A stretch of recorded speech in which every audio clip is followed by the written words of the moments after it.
My billionaire ex is back, and he knows I'm queen now. Part 2. Chapter 7, You Don't Know What You Lost. She wasn't ready. But she went anyway. Because waiting gave Jackson the upper hand. And Ava Garcia had spent enough of her life being reactive. If she was going to survive this scandal, if her marriage, motherhood, and monarchy were going to stand a chance, then she needed to face the man who started the fire. And look him in the eye. She arrived at the Royal Crescent Hotel alone. No security. No Kian.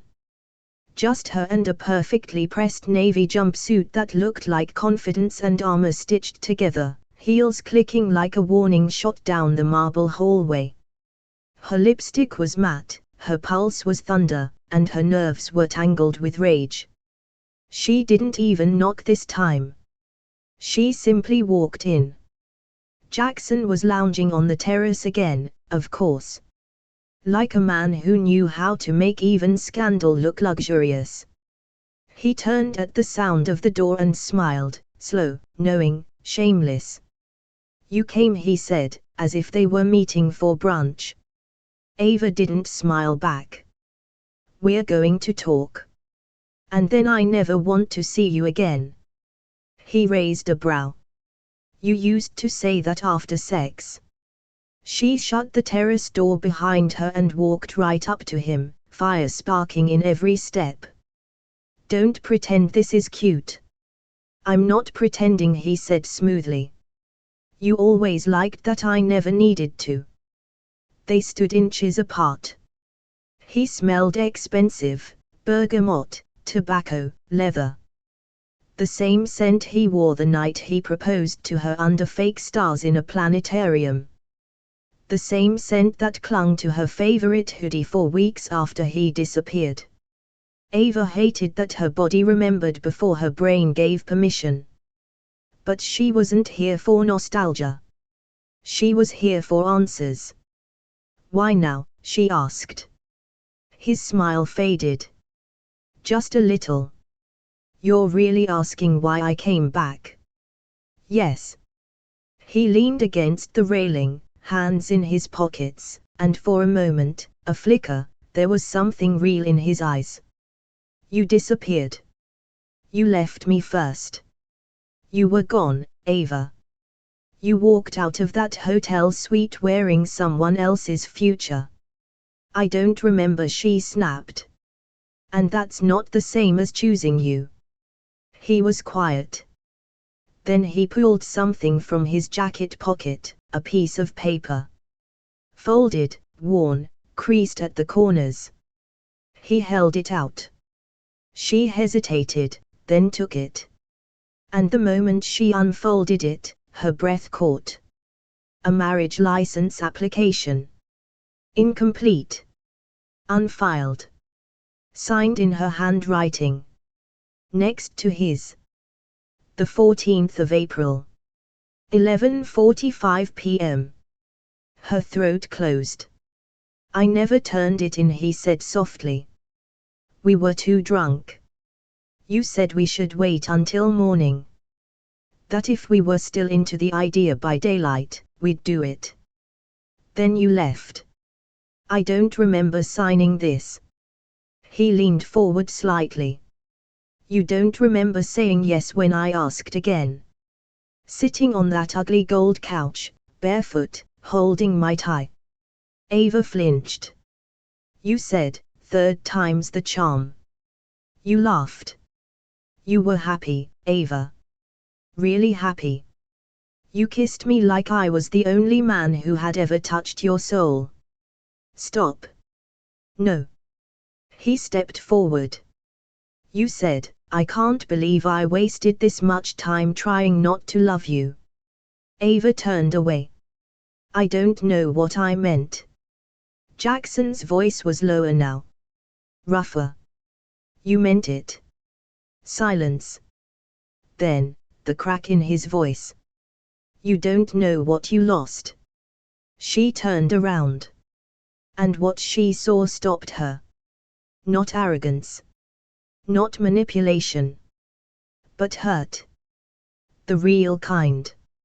Not performative. Not strategic. Just raw, unpolished pain.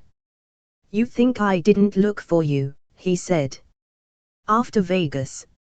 You think I just walked away." "You did," she whispered. He shook his head. "I tried calling. Messaging. I even came to your old apartment." "Your friend, what was her name?" "Sloane. Told me you were off the grid. That you were done. I figured, maybe you regretted the whole night." Ava swallowed hard. "I did," she said. "I regretted every second of letting you back in." Ouch. Jackson looked down. Then nodded. "That's fair," he said quietly.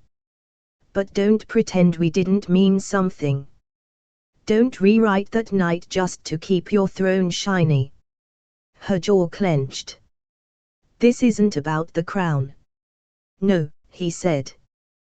"Then what's it about?" "Him." "Yes." A pause. He straightened. "So you're happy?" "Yes." He studied her carefully. "You don't sound sure." She walked toward the door. He didn't follow. At the threshold, she paused. And for the first time since she stepped into the room, her voice broke. "You hurt me. In ways I didn't even know I could be hurt. And I'm not rewriting anything. But I am choosing my present. And that's not you, Jackson." He didn't argue. Didn't move. Just watched her go. When Ava stepped back into the car, her hands were trembling. Not because of love. Because of what Jackson had said last. As she walked out, he'd called after her. "You're not angry because you remember nothing. You're angry because part of you does. And that part knows what we had." Chapter 8, Gaslight or Truth. Memory is a liar. That's what Ava told herself as she stood in front of her dressing room mirror, staring at a reflection she didn't recognize. Her makeup was flawless. Her gown, a deep emerald column dress meant to project stability during a planned press appearance, clung to her body like confidence. But her eyes. She didn't trust them. They didn't look like the eyes of a queen. They looked like the eyes of a woman unraveling. Because for the first time in a long, long time, Ava Garcia didn't know what was real. It started with the photo. Then the footage. Then Jackson's words. But it wasn't any of those things that had truly cracked her composure. It was the marriage license. She had recognized her signature. Loopy. Slightly uneven. A little flourish on the R. Her signature. Her pen. Her hand. No forgery. No Photoshop. And that terrified her more than any headline ever could. Because if she really had agreed to marry Jackson that night, even in a haze, then what else had she done? What else had she said? What else had she forgotten? She didn't tell Kian she was investigating it. Not yet. He was still distant, polite, careful, cold. Not angry, exactly, but brittle in that way only royalty could be. They still dined together, shared a bed, appeared united in public. But behind closed doors. Silence. So Ava started digging quietly. Alone. She went back to her own photos from Vegas, metadata, timestamps, geotags. She ran them through software she hadn't touched since her freelance hacking days. And what she found disturbed her. An inconsistency. A 10-minute gap in her hotel room's keycard logs. No entry. No exit. But her memory said she had left around 11:30 p.m. Security footage showed her outside the building by 11:36. She should have used her key. She hadn't. Because the system had no record of her ever returning to her room after 11:20. Which meant either the logs were incomplete, or someone had scrubbed them. She paced the palace library for hours, eyes scanning old messages, receipts, even group texts from that night. And then, just past 2 a.m., she found it. A single photo on her cloud backup that hadn't synced correctly. Hidden in a folder mislabeled trash, a selfie. It was blurry. Crooked. She was sitting on a gold couch. Jackson's tie was in her hair. She was holding what looked like a bouquet of paper napkins and grinning with wine-stained teeth. Behind her, the blurry shape of a minister in a rhinestone stole. Her stomach turned. She looked deliriously happy. Too happy. The next morning, Ava called someone she hadn't spoken to in months. Carmen. The pink-haired wild card from her Vegas bachelorette disaster. One of the girls she'd barely kept in touch with, the kind of friend who'd pour tequila on your breakup and call it healing. Ava tracked her down on Instagram and sent a coded message only Carmen would understand. Did we ever buy that glitter gun? Need to talk. Urgently. Carmen responded within the hour. And 30 minutes later, they were FaceTiming. Girl. What the hell is going on? Carmen said, chewing gum, red glasses pushed up on her forehead. You're all over the news. I saw the footage. I thought you married the hot desert prince. I did. Then why were you playing kiss-a-face with your ex in a Vegas hallway like you were in a Nicholas Sparks fever dream? Ava sighed. That's what I'm calling about. Carmen leaned closer. Wait. You don't remember? No. There was a pause. Carmen looked nervous. What? Ava demanded. I wasn't going to say anything because, honestly, I thought it was all just, I don't know, part of your process. But, Ava, she hesitated. You were messed up that night. Messed up how? Not like drunk messed up. Like, out of it. Like, scary out of it. 1 second you were dancing, the next you were slurring your words and staring at nothing. I thought maybe you took something. Or someone slipped you something.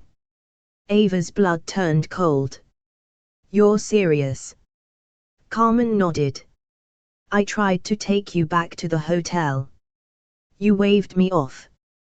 Said Jackson had a surprise. That you were finally going to fix everything. Next time I saw you, it was the next morning. You were gone. No texts. Nothing. I figured, you were hiding from the hangover or Jackson.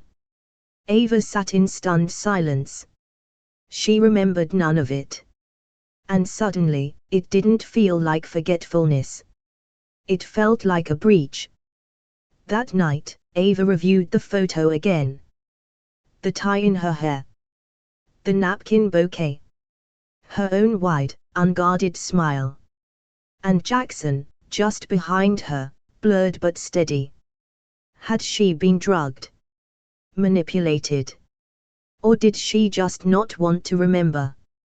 She didn't know what was worse, the possibility that Jackson had taken advantage of her. Or that a part of her had willingly let him back in. And then came the final straw. A notification lit up on her phone, anonymous message received. No subject line. No sender. Just a link. Ava opened it. It was video. New footage. From inside the chapel. A close-up of her face. Eyes glassy. Hands trembling. And her voice, slurred but clear. Yes, Jax. Let's do it. Before I change my mind again. Her body went still. Her breath stopped. Her world cracked. Because whether it was drugged or desired, she said it. And now, she didn't know if her life with Kian was built on love or on a lie. Chapter 9, The Deal Breaker. There were two kinds of threats in royal life. The ones whispered in corridors. And the ones delivered in envelopes. This one arrived with a gold wax seal.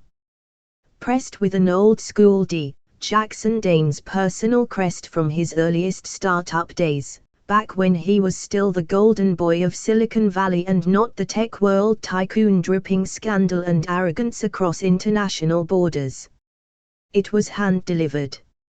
No return address. No warning. Just one sentence, typed on expensive stationery. Meet me alone. Or I go public. Ava stared at it, unmoving, fingers clenched around the paper hard enough to wrinkle the thick fiber. Fatima hovered near the door. How did it get past security? Ava didn't look up. Because he knows how to bypass firewalls. Physical and digital.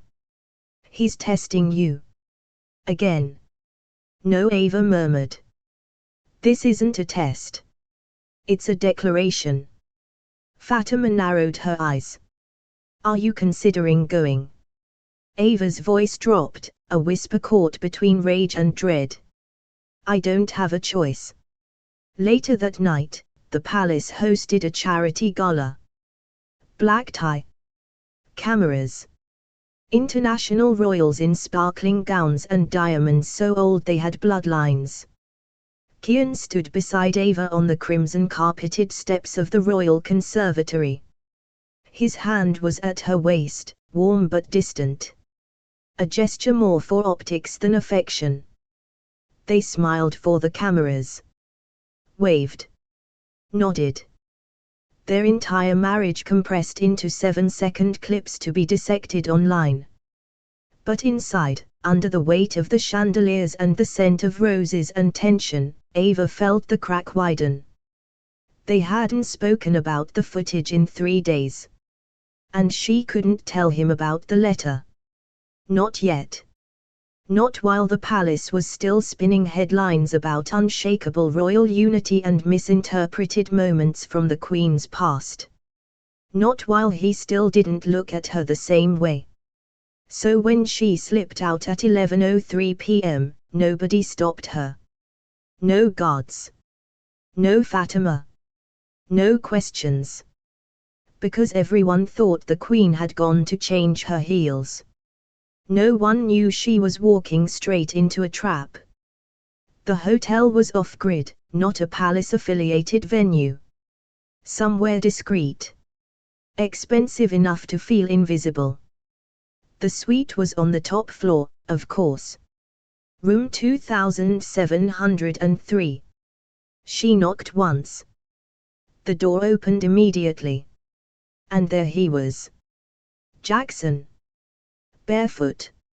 In a black silk shirt and slacks. Hair tousled. Smelling like vanilla, leather, and late-night mistakes. He smiled. Nice of you to come, Your Majesty.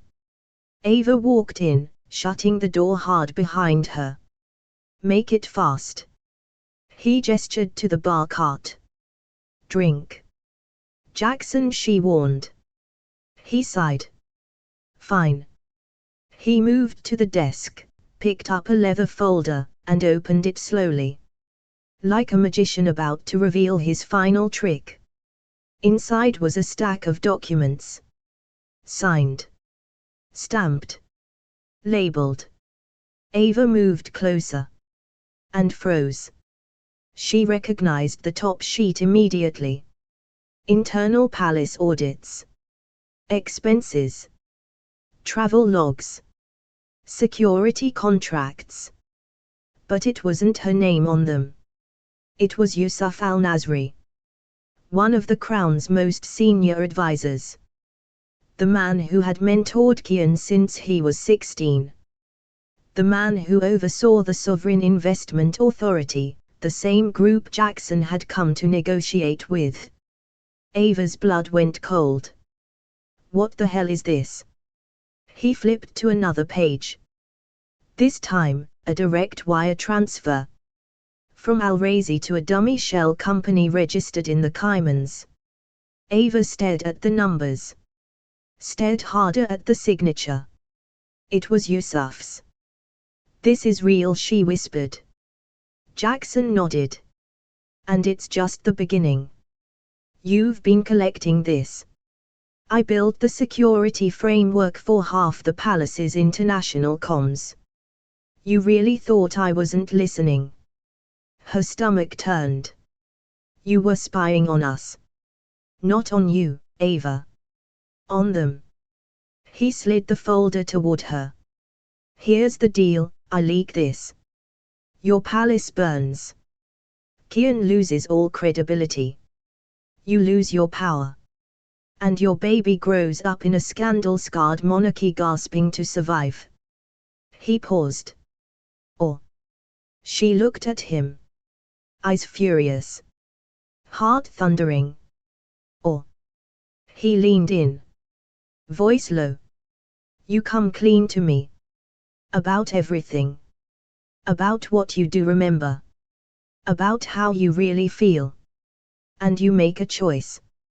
"What choice?" He didn't blink. "Whether your future is built on lies, or something that could have been real." Ava stared at him. Silent. Then lifted her hand, and slapped him. Hard. It echoed in the silence. Jackson didn't move. Just exhaled. "Guess I deserved that. You think you can blackmail me into nostalgia," she hissed. "Into loving you again." "No," he said. "But I can make you remember who you used to be. Before the crown. Before the rules. When you were still mine." She took the folder and turned to leave.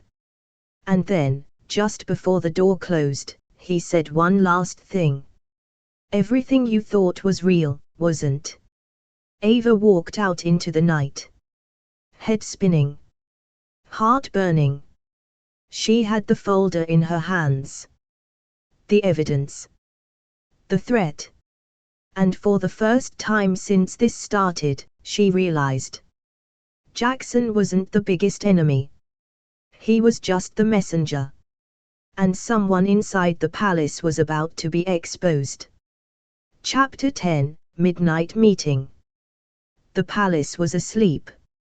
Or pretending to be.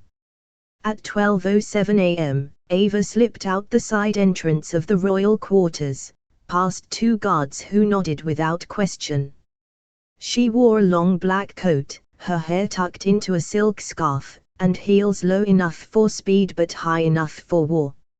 She didn't leave a note. Didn't alert Fatima. Didn't tell Kian. Because if she was going to face Jackson again, she needed to do it as herself, not as queen, not as wife, not as mother. Just as Ava. The woman he once knew. The woman he still thought he could manipulate. The hotel suite was different this time. No wine glasses. No low jazz. No theatrics. Just the lights dimmed and a strange stillness in the air, like the storm had already passed and left destruction behind.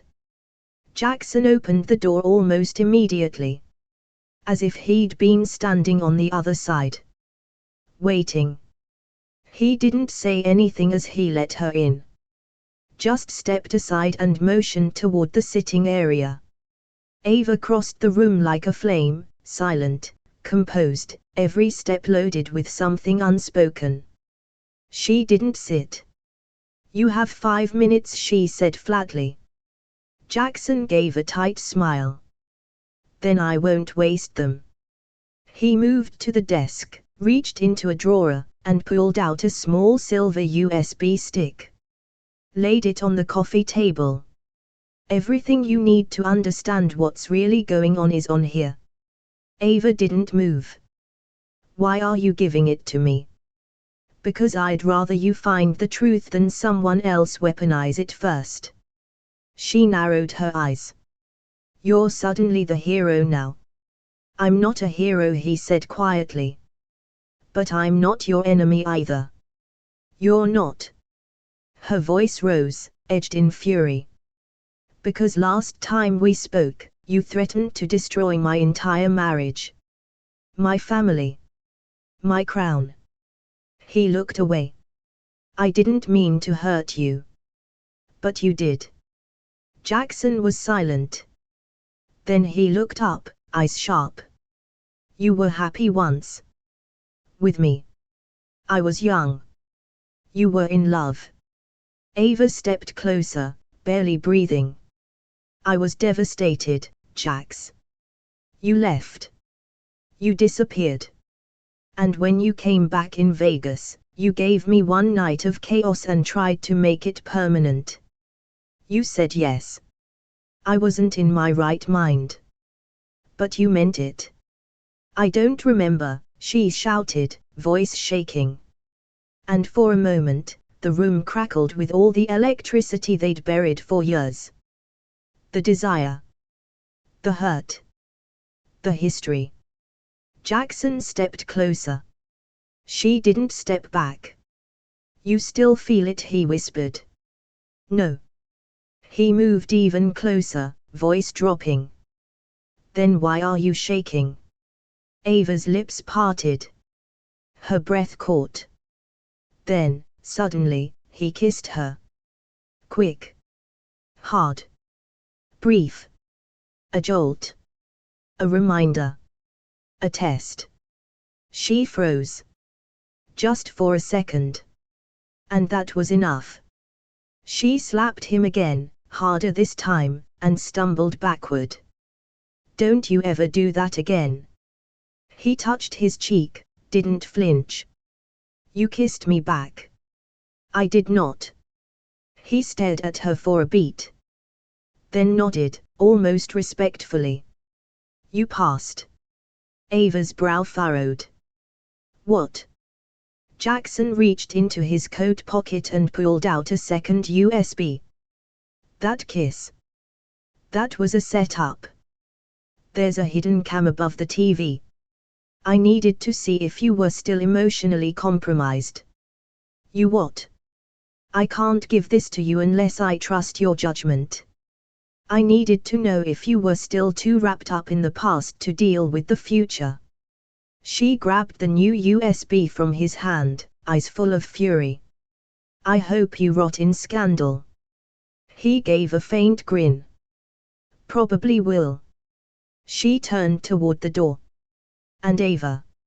She paused, one hand on the handle. Whatever's on that drive, it's bigger than either of us. Just don't show it to the wrong person. She didn't respond. Didn't turn back.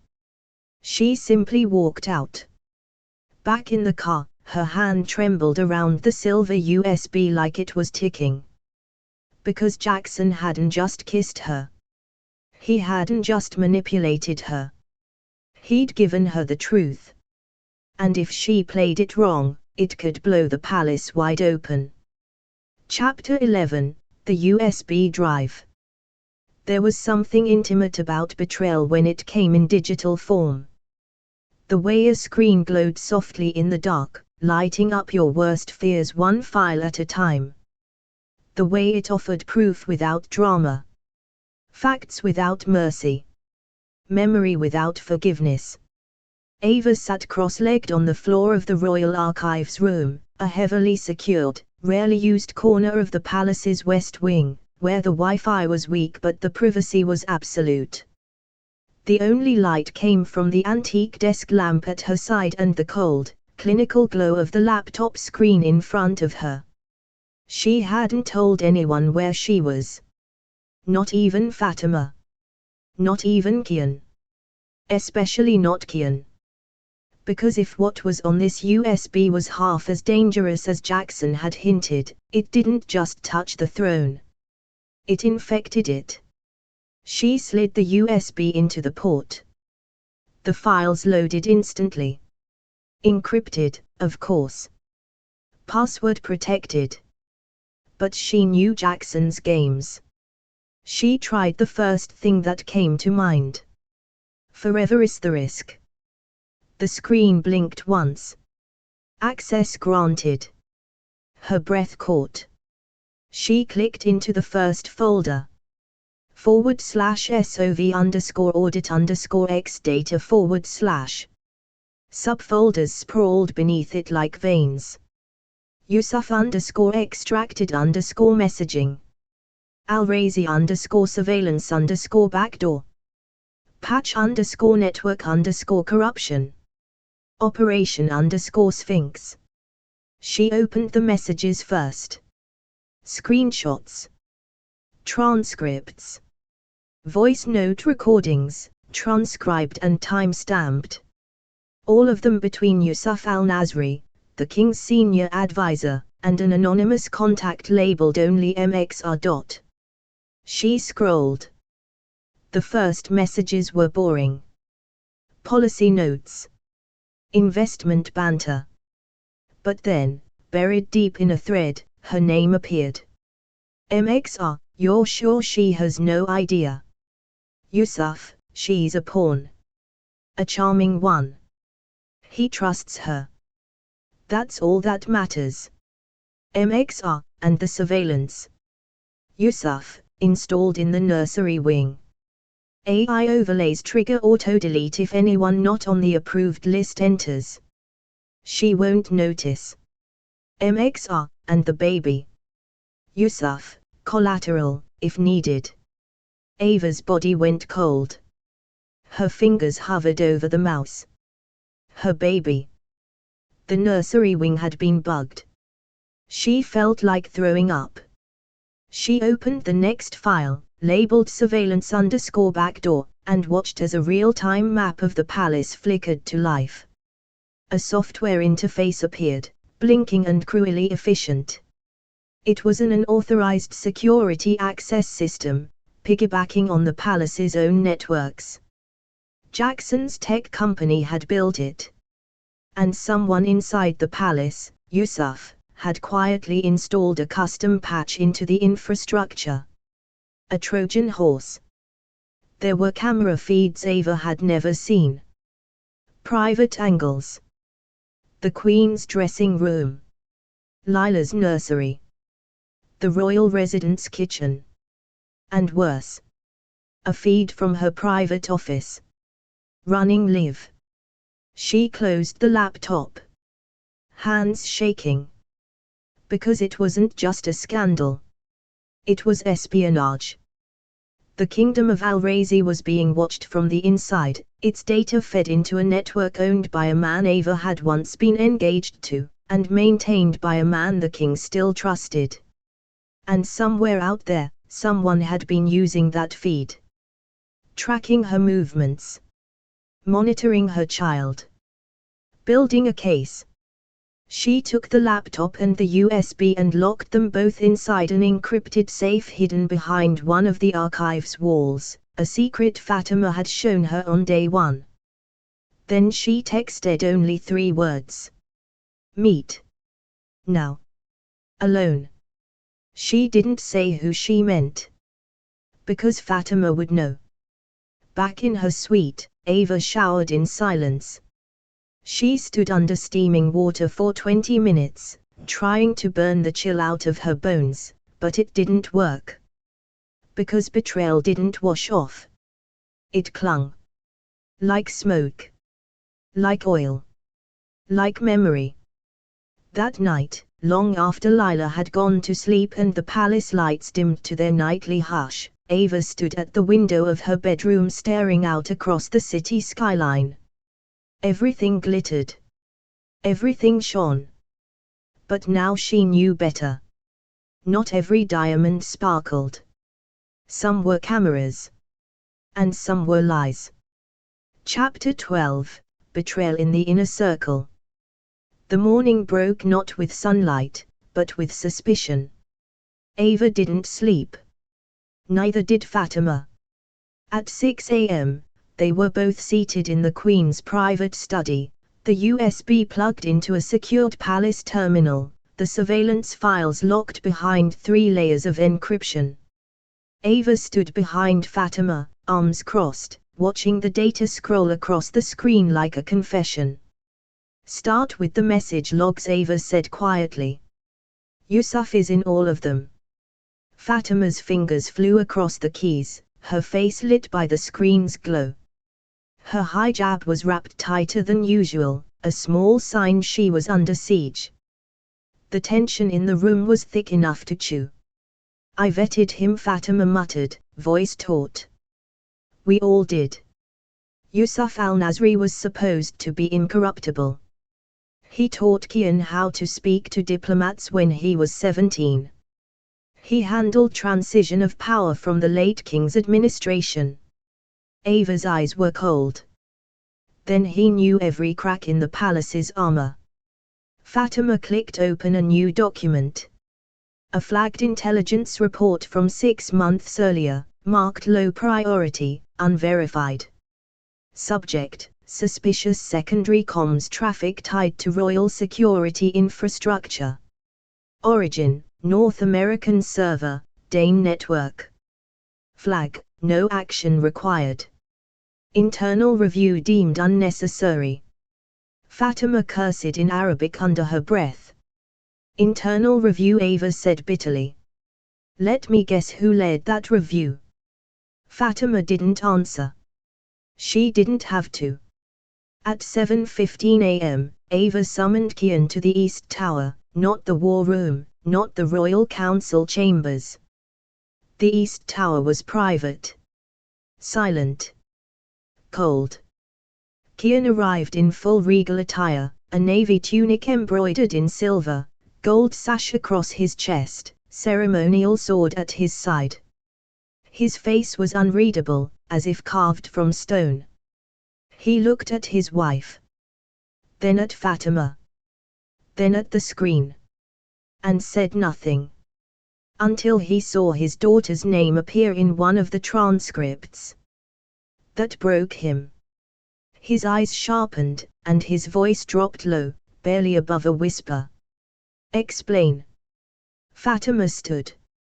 She didn't sugarcoat it. She laid out everything: the USB, the unauthorized surveillance feeds, the funneling of data through Dane network systems, the financial trail pointing back to Yusuf. She didn't flinch when she said, "The Queen was monitored. So was your child. 4 months. Possibly longer." Kian's expression didn't change. But his hand curled into a fist so tight, the leather of his glove groaned. "You're certain?" he asked. Ava stepped forward. "Yes," she said. "And the files don't just point to surveillance.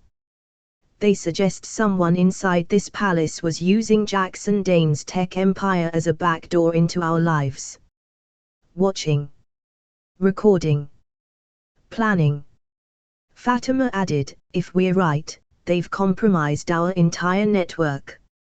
Every secure channel. Every diplomatic message. Even emergency lines." Kian was silent. Deadly silent. Then, at last. "Bring him in." Yusuf al-Nasri arrived less than 20 minutes later. He looked unbothered. Polished. Slightly amused. Ava watched him walk into the room like he owned it. She used to respect him. Used to think of him as the steady hand in the storm. The grandfatherly advisor who once read Lila a bedtime story while Ava was recovering from surgery. Now, she saw a traitor in gold-rimmed glasses. Fatima stood beside her, arms crossed. Kian sat at the long table like a war judge awaiting testimony. Yusuf bowed shallowly.